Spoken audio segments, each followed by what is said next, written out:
আগুন কেউ না দেখে, সে আগুন জ্বলছে দিকে দিকে।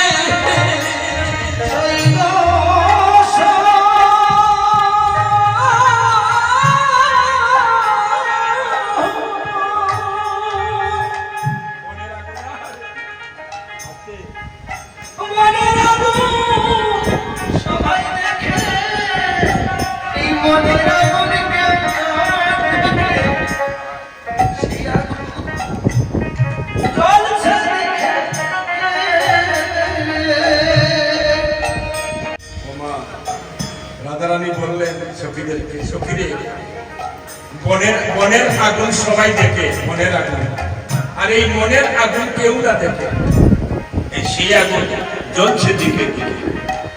ওই আমি পুড়ে পুড়ে বলে চাই, পুরাই মানার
রাম